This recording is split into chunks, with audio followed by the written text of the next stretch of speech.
Hello everyone, and welcome back to another video on the Stats YouTube channel. And I am very excited for this video because there is a lot of really interesting stuff to talk about. We have two really interesting state results to discuss, and I should say that a bit of a disclaimer. If you are from Jordan High School in Texas, I recommend you do not watch this video because, of course, I will be talking about the Texas state results. For those of you who don't know, that might give you a hint as to what happened, but we're going to be saving that for the end, so maybe you can watch the beginning here, but maybe about halfway through, stop watching. I don't want to rub salt in any wounds, so yeah, if you're from Jordan, maybe don't watch. You've been warned. Now, let's get into the video, shall we? First, I want to go over two things that I missed last time. So the first one was the Iowa state results. I totally didn't just spoil Texas, but that's okay. We'll get to that. So the Iowa state results, we had these last time. I completely forgot to mention them somehow. So I just didn't add them to my list here. So I apologize, Iowa. But congratulations to Ames, I believe is how you say that, for being the Iowa State champion. And let's just check. Yep, they were the Iowa State champion last year as well, so nothing new there. Did fine, I guess, at Nationals. That's about middle of the road, maybe a little bit worse. But yeah, congratulations to Ames for being the Iowa State champion again. Now, let's talk about Wisconsin, shall we? So, yeah, my friend Sentient Tree on Discord provided me with this information, basically telling me how misleading it was to in my last video. I looked at the Wisconsin state results, and I said that there was a very big gap between Madison West and Marquette, which of course won Wisconsin. And while that's technically true, it left out some nuance that I want to discuss. And again, that Sentient Tree informed me of. So thank you, Sentient Tree. So Wisconsin is a bit weird because not only do they run five state events, but at their state competition, teams can choose 23 events that they want to be scored in. So, for example, Marquette chose the 23 national events and decided to trial the Wisconsin state events. Now, Madison West did something a little bit differently. They chose to include all of the national events in their score except Witty. And instead, they replaced it with Mystery Architecture, which this year, why is it not letting me do this? I don't know. Whatever, Mystery Architecture, which this year is a Wisconsin only event. So, yeah, that's what they did. And they got tiered in Mystery Architecture. So that brought their score down a lot. And if they had instead chose Witty and gone with all 23 events that are on the national event list, like Marquette did, they would have still lost, but they would have only lost by 1 point. So this wouldn't have changed the state results if they went with Witty, but it would have made it a lot closer. And Madison West could have, maybe if things went a little bit better in like flight or scrambler or something, for instance, or they got 1 more point on a test or something, they actually could have beaten Marquette and would be going to nationals instead. So yeah, I just wanted to explain that because I don't want to mislead anyone intentionally or unintentionally. So I just wanted to explain that and make sure everyone has the full slate of information. So now let's get into the state results for today. So yeah, like I said, we have two really interesting state results that, as you can see, have affected things quite a bit here.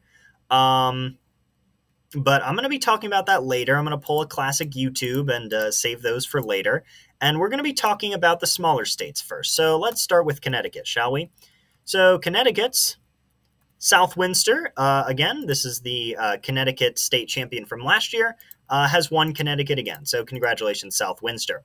and their points total has improved by 20 points since last year.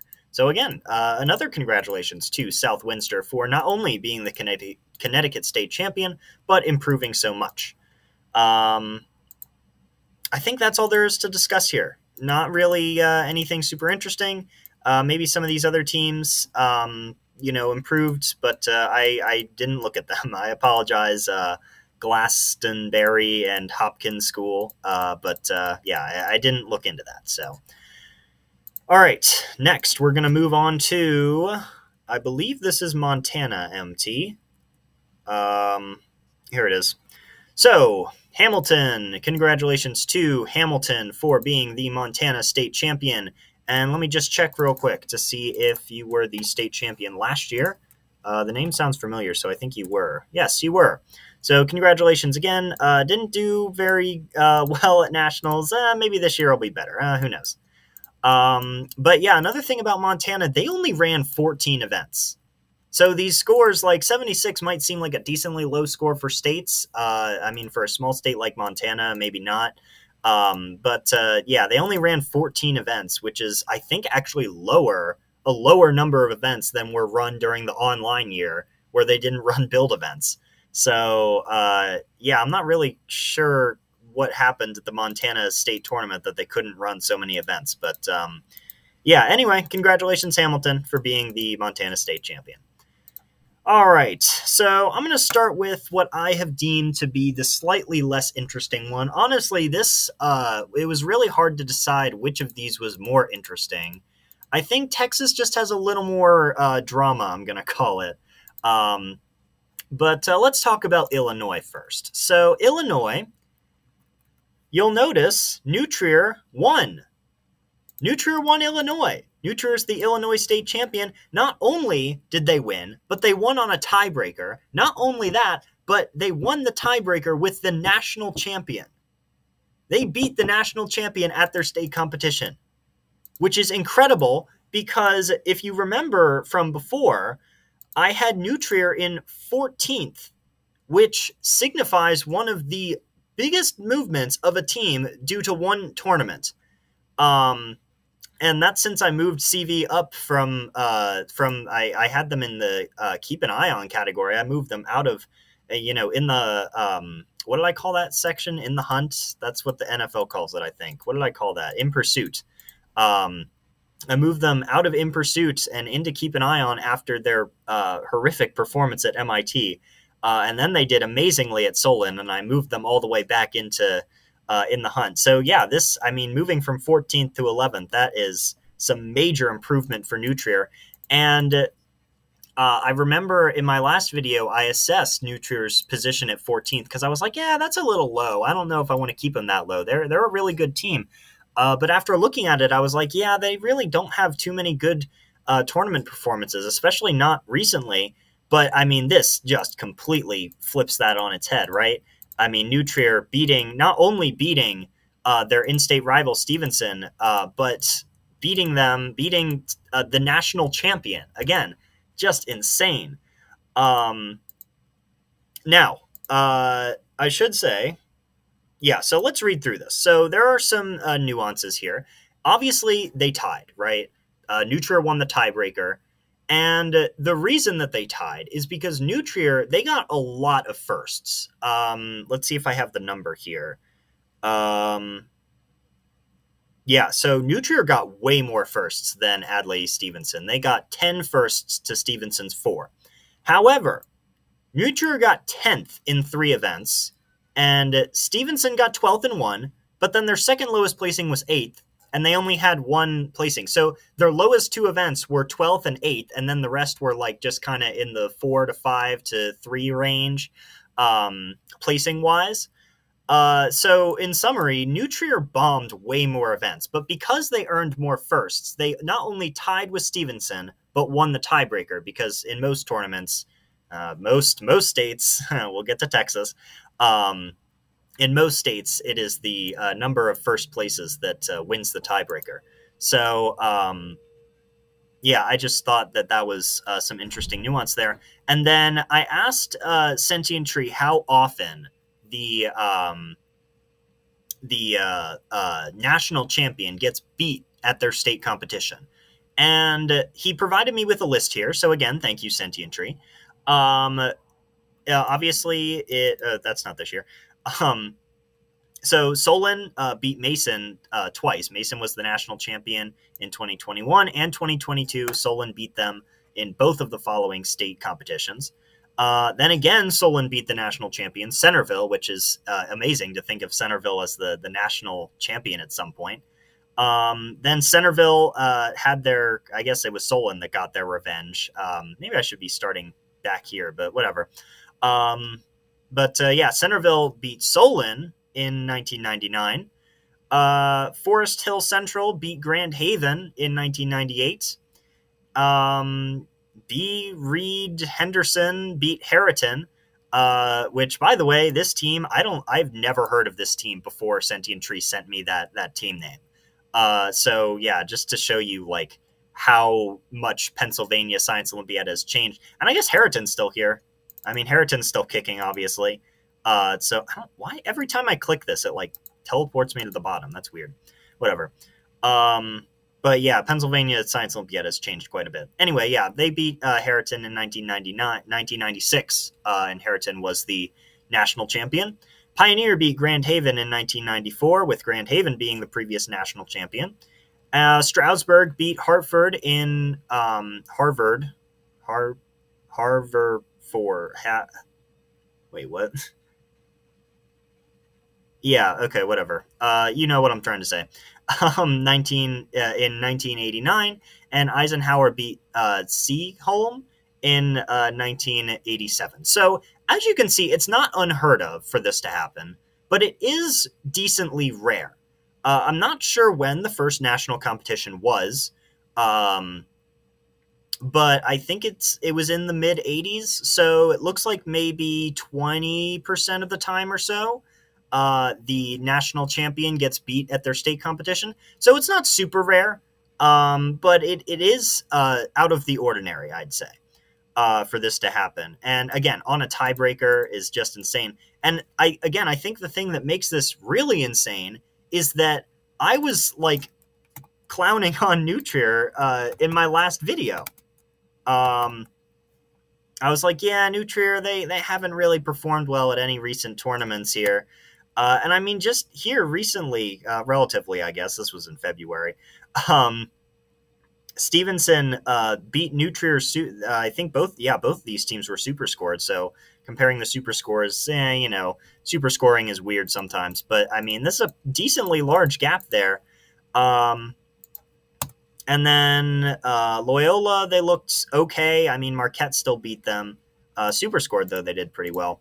And then, I mean, Solon, again, Cumberland Valley beats them outright here. Seven Lakes beats them outright. So, and Marquette almost beats them with half a team. So, like, yeah, Nutrier hasn't been doing well very recently. But, yeah, this is quite the turnaround for them. And then again at, oh, sorry, I already mentioned this one. I don't want to rub salt in the wounds. But yeah, Nutrier, fantastic performance at their state competition. And that has put me in a bit of a tight spot because, like I said, Nutrier was in 14th. And so I moved them up here. I haven't quite moved them ahead of Stevenson. This matchup, I think, is going to be really close at states.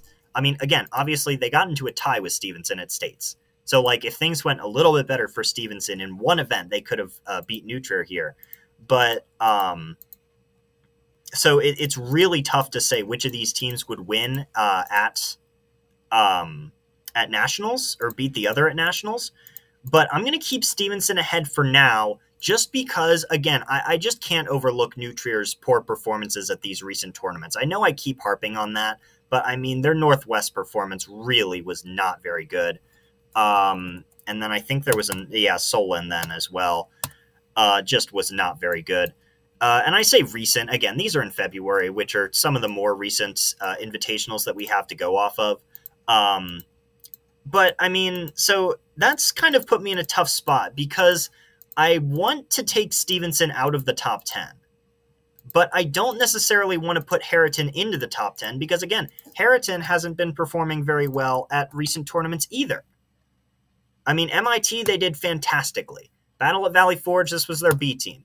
Dick Smith, when you account for the fact that they scratched in build events, they did fantastically.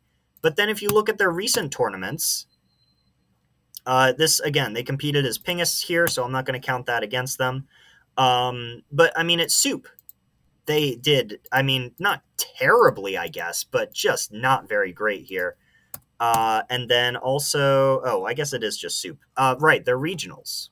They did not do very well at regionals. Their regional performance was, in my opinion, worse than Soup. So I really don't want to put them in the top 10. But again, I'm just not confident putting any of these three teams in the top 10. So that's why, like, I kind of have all four of these teams in a tie. Oh, and also, I didn't want to put Nutrier in between Harriton and CV because I think these two teams are very close to each other. And like I said, Stevenson and Nutrier are very close to each other. So I didn't want to put them in between here. I didn't want to split up any of these two groups here. So instead, I've just left Stevenson in the top 10. I'm not happy with, like, any of this really, but like it's a compromise. I've compromised with myself here, is what I've done. Yeah, I really like, again, other than Stevenson being in 13th and CV being in 10th, like I feel like any of these teams can be anywhere in this ranking. So like Harriton could be 10th and Stevenson could be 12th and Nutrier might be 13th and CV might be 11th. Like, I have no idea where any of these teams are going to rank, other than I'm pretty sure Stevenson isn't top 10, and I'm pretty sure Stevenson isn't 13th. Like, that's really where we're at right now. So, I don't know. Maybe I'll have to finalize my Nationals predictions at some point, so I'll probably have to decide at that point, but for now, I'm keeping it like this. I think that's enough for Illinois. Did I mention all of this stuff? I think so. So finally, let's move on to Texas. Again, if you're from Jordan and you haven't stopped watching, I recommend you stop now because there is a lot to talk about here. First of all, let's get the elephant out of the room. Jordan loses to William P. Clements on a tiebreaker. Not only a tiebreaker, but they lose on an unconventional tiebreaker. Because Jordan actually, did I write this anywhere? Yeah, okay. I'll read that in a second. Jordan actually got more first places than Clements did. But Texas uses a different tiebreaker. They use head-to-head, which is events beaten. So, like, if one team beats another in the majority of events, then they'll win the tiebreaker. And that's what happened with Clements. Clements beat Jordan in the majority of events. So yeah, let's just read through this here. I mean, this has got to be absolutely soul-crushing for Jordan. I've had them up since the beginning of the season. I had them in the top 10 at one point, and just steadily over the course of the season, they've just been declining and falling until this finally happened. And regionals, I guess, was a harbinger of this, because they did not do well at regionals at all. The scores were very, very close, but when Super scored, actually, they lost to both. I think they lost to both Clements and Liberal Arts and Science Academy. Obviously, here at States, they managed to beat Liberal Arts and Sciences. Not by too much, though, only 5 points. But yeah, Clements just barely edged them out on the tiebreaker. So, oh yeah, and they lost by one event. Clements beat them in one more event than they beat Clements in, and that lost. And so here I'm going to quote an anonymous fan, they wish to remain anonymous, who sent me an email giving me a little bit more context here, or information, I should say. So he said, quote, "Some events were insanely close. For example, Jordan lost flight to Clements by less than a second, which would have sent them to nationals. Less than a second. 1 second between Jordan and nationals." Again, Jordan, if anyone from Jordan is still watching for some reason, I'm sorry. I need to say this. So again, thank you, anonymous fan, for sending me that email and letting me use that information. Let's talk about Beckendorf a little later, because although I don't usually talk about Division B, I'm going to make an exception here. Yeah. So let's talk a little bit more about Clements here. So Clements didn't beat Jordan. Oh, sorry. So Clements didn't beat Jordan at regionals. I apologize for that. Uh, LAS did. LAS beat Jordan at regionals, both not super scored and when super scored. When they're super scored, Clements is behind both of them, which is really interesting. So yeah, Clements must have really stepped up their game here. And I guess Jordan got back at LAS for beating them at regionals. Yeah, not really in the way they wanted to, but at least they beat LAS here. And yeah, just another note about this: I've never ever heard of a state competition being this close. I know I haven't been. I mean, this is my first year doing stuff like this, like professionally stuff like this. But yeah, I've never seen a state competition this close. Everyone who watches my channel should know that I was a member of Cumberland Valley Science Olympiad just last year, and I was a senior last year, of course, competing for Cumberland Valley, and we lost our states by 3 points to Lower Merion last year, and we thought that was, well, I thought anyway, that was, I mean, it was soul crushing, it was terrible. So Jordan, I really, really feel for you. I know how you must feel right now. But I thought that like that was a close state competition, that losing to 3 points was like ridiculously abnormal. But yeah, I mean, stuff like this happens, I guess. It's insane. Insane. Honestly, I wish you guys could have seen my reaction when I first saw this. I was like full PogChamp, just completely aghast at this. Like I said, I've had Jordan up for the entire season, up until their regionals, in which case I started to doubt them. But I still I weighted their invitational performances more than their regional performance. And yeah, unfortunately, I guess that was the wrong choice to make, because at least if I was trying to predict things accurately. Yeah, so just a final note about this. Places 1 to 4, obviously, not only are these scores close, but like I said, Liberal Arts and Science Academy lost to these schools by 5 points. If you remember, my criteria for a significant gap is 7 points or more. So not a significant gap between LASA and these other two schools. Honestly, this could have gone any which way. Like, any one of these 3 schools could be going to nationals with Seven Lakes, which, by the way, don't worry, Seven Lakes, I'll talk about you in a second. I just need to get this drama out of the way, I suppose. Yeah, any one of these 3 schools could have gone to nationals with Seven Lakes. And if Texas, for whatever reason, had 4 spots to nationals, I would expect all 4 of these schools to be in the top 20. Texas is an incredibly competitive state. I mean, like Pennsylvania has 3. I talk about Pennsylvania so much because, like I said, I'm from Pennsylvania. Like, I competed for Cumberland Valley. Like, Pennsylvania has 3 really competitive schools. I mean, Texas has 4. Like, all 4 of these schools are insanely competitive.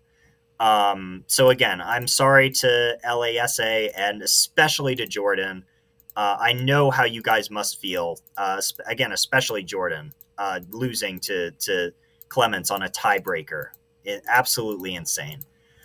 Okay, so let's talk about Seven Lakes, shall we? I know if you got bored of me talking about the drama here, you'll have noticed that Seven Lakes has a bit of an interesting score, 62.5. Up until now, I've never seen a score with half a point like that. And the reason for that is that Seven Lakes got into a tie. Oh my gosh, that's so annoying. Seven Lakes got into a tie with another school, Tom Ball. Not a very competitive school, mind you, but they got into a tie in Robot Tour. And they tied for 19th. So what they did was they averaged 19th and 20 together to get the 19.5. So that was added to Seven Lakes' score there. Hence the weird score name. or the weird score. And again, probably the weirdest score I've ever seen.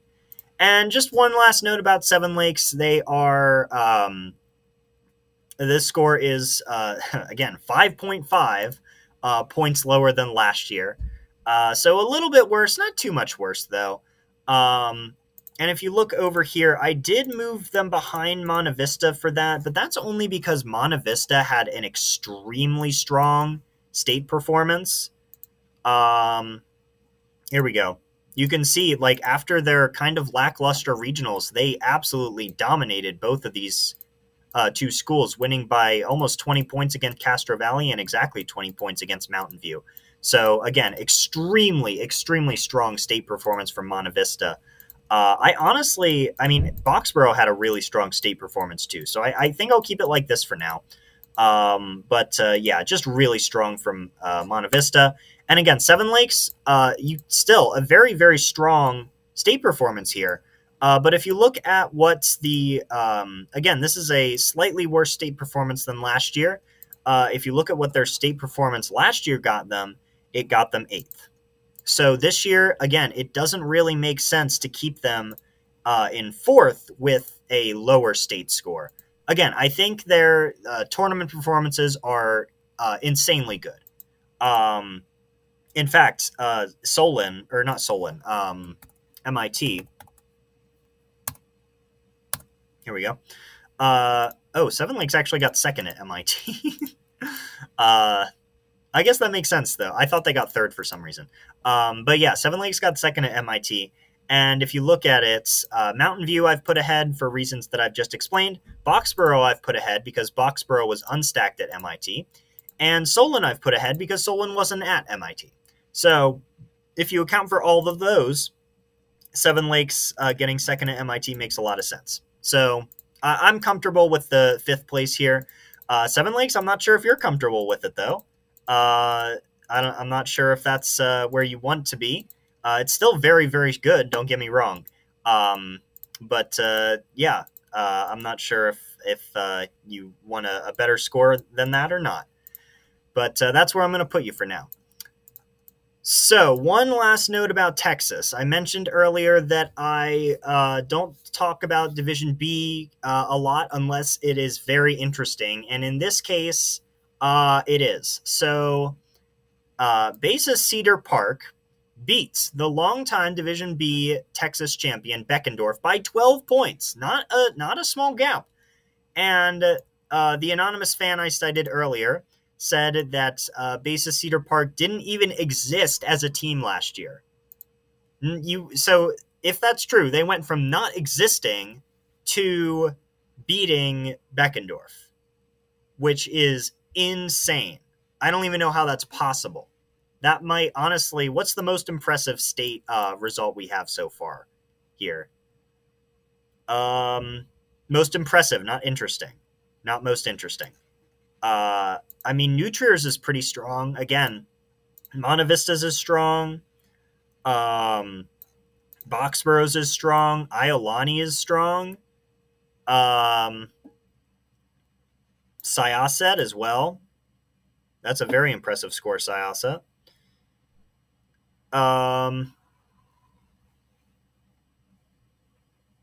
Those are the ones at the top of my mind.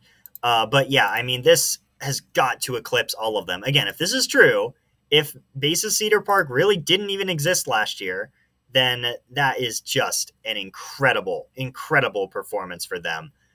Huge congratulations to Basis Cedar Park for beating Beckendorf. Again, Beckendorf is probably one of, well, I mean, it's got to be my favorite team name.